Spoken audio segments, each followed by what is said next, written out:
दिल्ली में हलचल तेज है। दिल्ली पुलिस कमिश्नर सतीश गोलचा पहुंचे गृह मंत्रालय। गृह सचिव गोविंद मोहन से मुलाकात उनकी हो रही है। दिल्ली ब्लास्ट मामले की जांच में अपडेट पर ब्रीफिंग की जा रही है।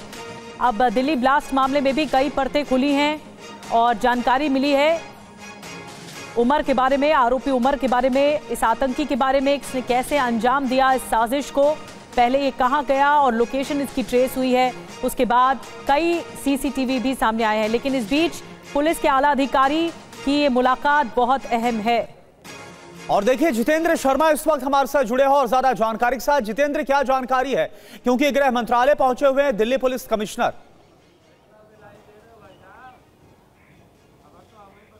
जी बिल्कुल, देखिए दिल्ली पुलिस कमिश्नर इस वक्त गृह मंत्रालय पहुंचे हैं। पिछले कुछ दिनों में जो भी तफ्तीश हुई उसका पूरा ब्यौरा, एक तरीके से पूरी जांच रिपोर्ट वहां पर शेयर की जाएगी एमएचए में। इसके अलावा जो लाइन ऑफ इन्वेस्टिगेशन है उसके बारे में भी जानकारी मुहैया करवाई जाएगी। तो कहीं ना कहीं जो अब तक जांच की गई वो सीधे तौर पर जैश ए मोहम्मद और साथ ही मोहम्मद उमर के ऊपर टिकी हुई है। साथ ही जो लोग पकड़े गए हैं, ये मॉड्यूल कहाँ तक फैला हुआ है, कितने लोग इसमें और शामिल हो सकते हैं, ये जो पूरी जांच रिपोर्ट है ये तैयार कर ली गई है। और अब तक की जांच से अवगत कराने के लिए खुद दिल्ली पुलिस कमिश्नर इस वक्त एमएचए पहुंचे हुए हैं। जी जितेंद्र, ये बताइए कि पुलिस को और क्या क्या लीड मिली है इस मामले में, जो कि गृह मंत्रालय को ब्रीफिंग की जाएगी? जी बिल्कुल, देखिए शुरुआती तफ्तीश में सामने आया कि जो विस्फोटक इस्तेमाल किए गए इस ब्लास्ट को लेकर उसमें अमोनियम नाइट्रेट, इसके अलावा फ्यूल ऑयल था, डिटोनेटर्स थे और साथ ही जो ट्रांसफार्मर ऑयल होता है इसकी जानकारी भी मिले, इसके कुछ ट्रेसेस वहां से मिले हैं। तो फिलहाल ये जो तमाम जानकारियां हैं इसकी जांच रिपोर्ट एक तैयार की गई है। साथ ही कितनी देर में विस्फोटक बनाया जा सकता है और साथ ही ब्लास्ट कितनी देर में किया जा सकता है ये भी एनालिसिस कर लिया गया है। तो पता चला है कि तकरीबन 5 से 10 मिनट में आसानी से इस जो भी मटेरियल था इसको कोलैबोरेट करके, बिल्कुल जितेंद्र, यानी कि जिस विस्फोटक का इस्तेमाल किया गया था जो कि लाल किले के पास हुआ था धमाका, वो विस्फोटक क्योंकि जो जब्त किया गया था नौगाम में भी थाने में रखा गया और उसके बाद जो धमाका हुआ इसमें भी काफी ज्यादा नुकसान हुआ है। अब देखिए एक और बड़ी खबर क्या है, फरीदाबाद के अल फलाह यूनिवर्सिटी के 15 डॉक्टर मिसिंग है। ब्लास्ट से तार जुड़ते ही 15 डॉक्टर्स लापता हो गए। सभी 15 डॉक्टर मुजम्मिल के संपर्क में थे। सभी डॉक्टर्स का फोन भी स्विच ऑफ आ रहा और यह बहुत ही चिंताजनक है। एजेंसियां 15 डॉक्टरों की तलाश में लगातार जुड़ी हुई हैं। क्या वाकई में डॉक्टर मुजम्मिल, सवाल यही उठता है कि क्या डॉक्टर मुजम्मिल के संपर्क में रहने की वजह से जो नेटवर्क लगा था डॉक्टर मुजम्मिल या डॉक्टर शाहीन खड़ा करने की कोशिश कर रहे थे, उन सब में इनका भी हाथ है? यह सवाल उठना लाजमी है। तो अल फलाह के 15 डॉक्टर आखिर कहां चले गए? जैसे ब्लास्ट हुआ उसके बाद से डॉक्टर मुजम्मिल की गिरफ्तारी हुई, उसके बाद से इनका पता नहीं है। मुजम्मिल के संपर्क में रहने वाले 15 डॉक्टर इस वक्त लापता हैं। कॉल डिटेल्स के आधार पर मिले डॉक्टर्स के सुराग, पुलिस ने 15 डॉक्टर से संपर्क करने की कोशिश की है। 15 डॉक्टर्स, ये जो सभी डॉक्टर्स से जो लापता है, इनका फोन भी बंद था। यूनिवर्सिटी से सभी गायब मिले हैं। अभी यह पता नहीं चल पा रहा है कि कहां पर हैं ये।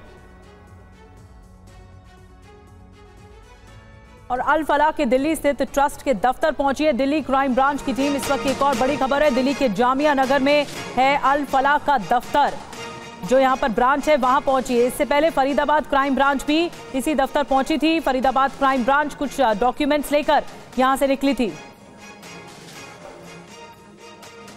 तो जामिया नगर में अल फलाह का जो दफ्तर है यहां पर छानबीन चल रही है। पुनीत शर्मा और ज्यादा जानकारी के साथ मौजूद हैं।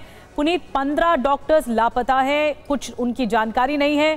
फरीदाबाद पुलिस भी यहां पर पहुंची थी, जो जामिया नगर में कुछ डॉक्यूमेंट्स लेने पहुंची थी। इस पूरे मामले पर क्या कुछ अहम डिटेल निकल कर आ रही है? देखिए, जो ये जामा मस्जिद के सामने ब्लास्ट हुआ है, ये साफ हो चुका है कि इसकी पूरी साजिश अल फलाह यूनिवर्सिटी धौज में रची गई थी और इसका जो हेड ऑफिस है वो जामिया नगर में है। जामिया नगर में तमाम जो दस्तावेज हैं इस यूनिवर्सिटी के वो सारे मौजूद हैं। तो जाहिर तौर पर सबसे पहले फरीदाबाद की क्राइम ब्रांच वहाँ पर पहुँची थी और तमाम जो अहम दस्तावेज थे उनको अपने कब्जे में लिया था। और आज एक बार फिर जो दिल्ली पुलिस की क्राइम ब्रांच है वो अल फलाह यूनिवर्सिटी के जो हेड ऑफिस है जामिया नगर में वहाँ पर पहुँची है अभी थोड़ी देर पहले ही। और वहां पर जाकर के लोगों से पूछताछ करिए और तमाम जो इन्वेस्टिगेशन है वो करिए। एक चीज साफ हो चुका है कि अल फलाह यूनिवर्सिटी धौज से तमाम जो डॉक्टर पढ़ाई कर चुके हैं या जो प्रैक्टिस कर रहे हैं वो लोग इस मॉड्यूल में जुड़े हुए थे। यही वजह है कि हापुड़ के एक डॉक्टर फारूक को भी पुलिस ने गिरफ्तार किया और उसके भी आतंकी होने पर शक है। और जितने लोगों के नंबर डॉक्टर मुजम्मिल और दूसरे लोगों के मोबाइल से मिले हैं उन सभी को पुलिस ट्रेस करने की कोशिश कर रही है, जिसमें लगभग 15 डॉक्टर ऐसे हैं जिनके मोबाइल बंद जा रहे हैं, जिनसे पुलिस को संपर्क नहीं हो पा रहा है, जो पुलिस उन तक नहीं पहुंच पा रही है। और ऐसा लग रहा है कि वो लोग इस इन्वेस्टिगेशन से दूर कहीं जाकर के छुपे हुए हैं। तो ये तमाम डॉक्टर है। इसके अलावा ये भी शक है कि कुछ और डॉक्टर जो कि खासतौर से यूपी में हो सकते हैं, सहारनपुर में हो सकते हैं, वो भी इससे जुड़े हुए हो सकते हैं। तो तमाम दस्तावेज बहुत ही खतरनाक हो सकता है, ये बहुत ही खतरनाक हो सकता है क्योंकि अभी तक डॉक्टर मुजम्मिल या शाहीन या फिर उमर का जो नाम निकलकर सामने आया था, ये काफी बड़ा नेटवर्क हो सकता है जो व्हाइट कॉलर जॉब में, जो कि डॉक्टरी के पेशे में थे। और 15 डॉक्टर्स, उनका पता ही नहीं है, मोबाइल स्विच ऑफ है। हम लगातार इस पर और भी अपडेट आपसे लेंगे, लेकिन इस बीच एक और बड़ी खबर क्या है। दिल्ली बम धमाकों की जांच को लेकर टीवी9 भारतवर्ष पर लगातार बड़े पर्दाफाश जारी है। और इस बीच डॉक्टर उमर और उसके साथ काम करने वाले डॉक्टर्स को लेकर भी सनसनीखेज जानकारी सामने आई है।